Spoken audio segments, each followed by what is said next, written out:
누구나 인생에 한 번은 거불주가 되어야 한다. 맥밀란입니다. 오늘은 오니즈님이 운영하고 계신 에어비앤비 현장에 와 있는데 반가운 두 분이시죠. 맥밀란 TV에서 자주 뵙는 북한님이랑 윤밀님 나오셨는데요. 반갑습니다.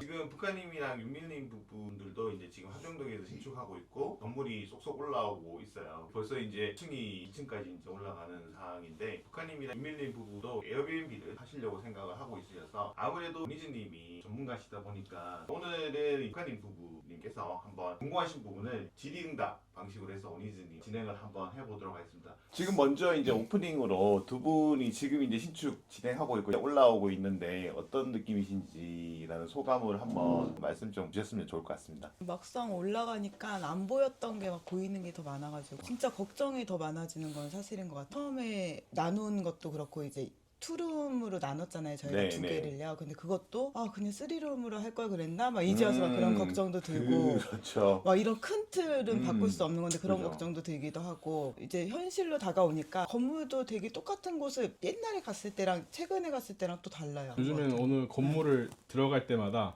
자꾸 보게 되는 것 같아요. 여기는 벽을 이걸로 했네, 계단은 이거네. 보면서 계속 수정하고 네. 얘기할 수밖에 없는 게 이제 네. 그런 부분 보시면 될 것 같고 올라가는 부분에 대한 소감을 좀 들어봤고 그러면 한번 이제 운영이나 아니면 실제로 어떻게 세팅하는 거나 뭐 전반적인 외도민에 대한 부분에 대한 질문을 주시면 오니즈님이 대답을 네. 하면 좋을 것 같아요. 이런 기회가 없잖아요. 많이 없을 것 같아서 와 기회다 하고서는 맞아요. 근데 조금 적어왔어요.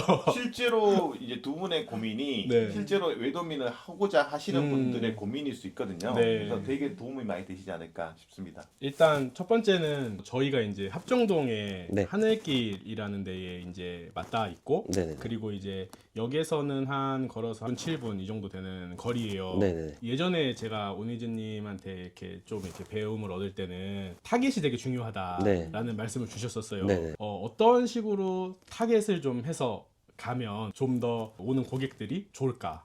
약간 이런 걸 좀 고민을 하게 되더라고요. 그래서 저희 이제 땅의 강점, 자랑할 만한 거는 이렇게 홍보를 하는 게 좋을 것 같다. 뭐 이런 거를 좀 말씀 주시면은 네. 저희가 많이 참고할 수 있도록 하겠습니다. 지금 저희가 대략적인 위치는 어디인지를 알고 있어서 하늘길이 네. 맞닿아 있고 바로 이제 대로변을 건너면 레드로드가 이어지는 네. 레드로드가 있으면 홍대 이제 젊은 거리가 네. 이제 바로 이어지는 도로로 알고 있거든요. 네. 투룸을 지금 계획을 하고 있다라고 제가 알고 있어요. 네, 맞습니다. 그러면 투룸 투룸 같은 계획, 경우는 네. 뭐 친구들, 연인들이 이제 함께 오는 어떻게 보면 대가족보다는 약간 소규모의 그룹이거든요. 소규모의 그룹은 젊은 친구들을 타겟을 하기 때문에 홍대와 인접해 있고 합정에 대한 인프라들을 활용할 수 있는 그런 약도들을 많이 사용을 해주시는 게 가장 좋거든요. 왜냐면 길 자체가 너무 정갈하게 잘 돼 있어요. 네. 찾기도 쉽고 약도로 쓰기에도 너무 좋은 네. 강점을 약간 제가 운영을 하면서 약점이 될 수 있는 거를 네. 강점을 두세 개를 더 입혀주시는 거를 저는 좀 추천을 드리는 편이에요.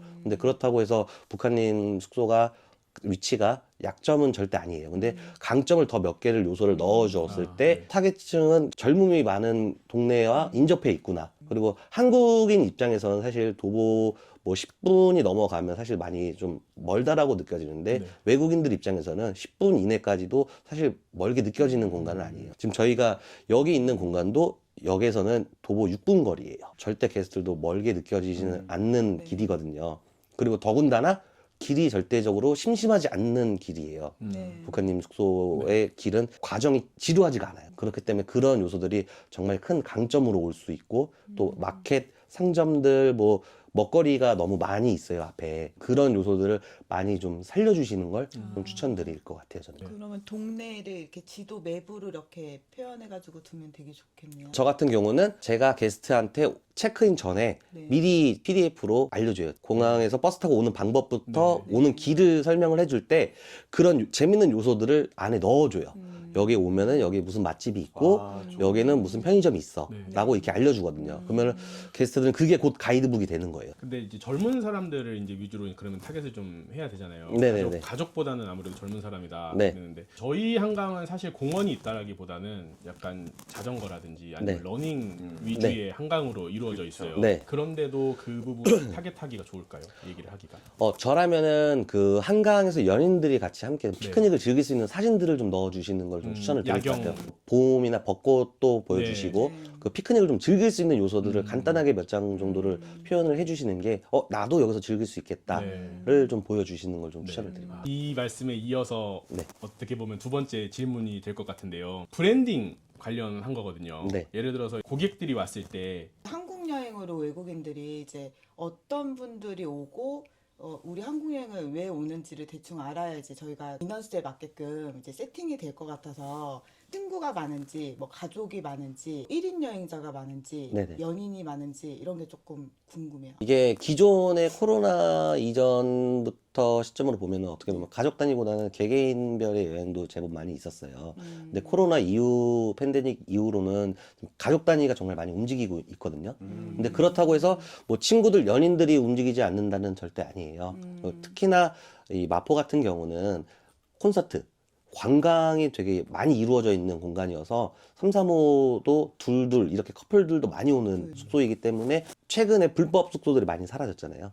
불법 숙소들이 사라졌을 때 사실 뭐 많은 분들이 기대를 하시는 것도 없지 않아 있어요. 불법 숙소가 사라졌으니까 우리도 조금 더 숙박 요금을 올려도 되나라고. 근데 이게 투룸을 운영하시는 분들 아니면 3룸, 4룸을 운영하시는 분들에서는 저는 큰 숙소를 운영하시는 분들은 사실 조금 영향이 덜하지 않을까라는 생각이 조심스럽게 돼요. 왜 그러냐면 기존 불법 숙소들은 원룸, 1.5룸 인원이 2명, 3명 정도 들어갈 수 인원들인데 그 인원들이 이제 갈 곳이 결국엔 모텔, 호텔 이런 쪽이에요. 그러면 오히려 투룸 기준 작은 숙소를 운영하시는 분들은 조금 더 영향을 받을 수가 있죠. 조금 더 이점은 되는.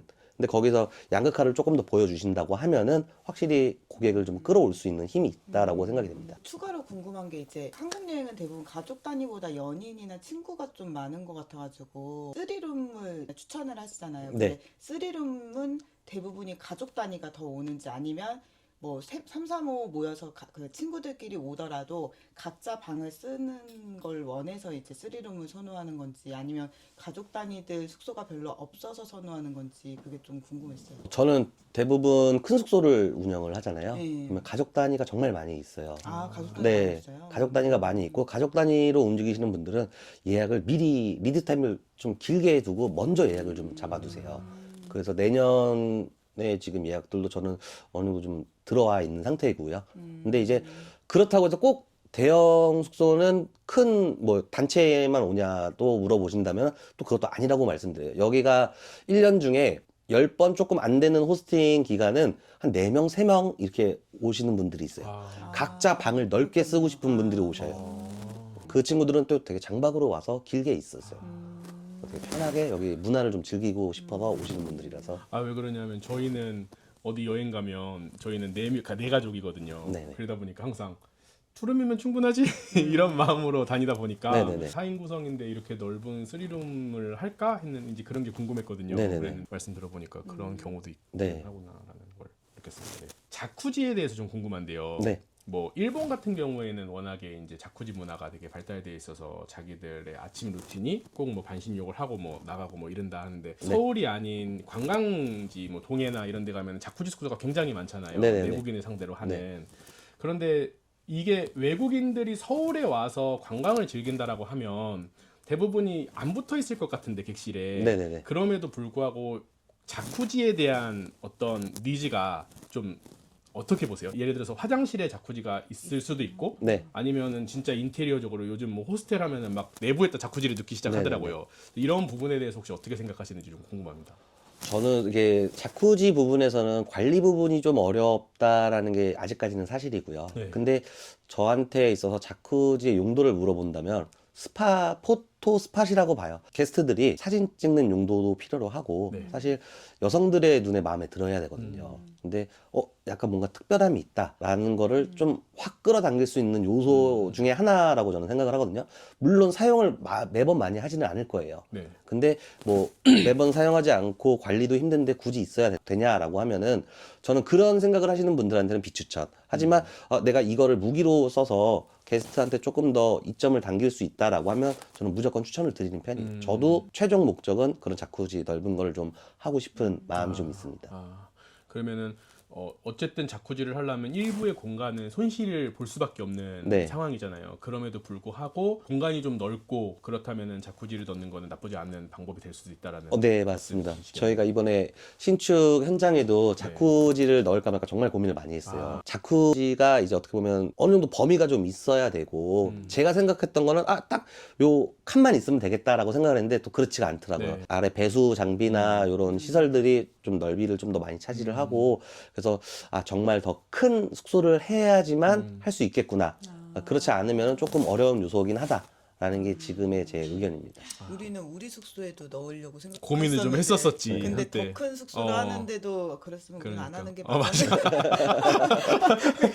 근데 간단하게 요즘에는 뭐 작게도 하시는 분들도 있어요. 자쿠지를 내 뭐 몸을 씻는데 뭐 반신욕하는 정도가 아니라 포토 스팟으로 나 이런데 이쁜 공간에 왔어라는 걸 보여주기 위한 사진 용도로 쓸 정도의 작은 자쿠지 정도는 또 추천을 드리는 편이거든요. 그런 거는 저는 고려를 한번 해보시는 것도 나쁘지 않다라고 생각됩니다. 네.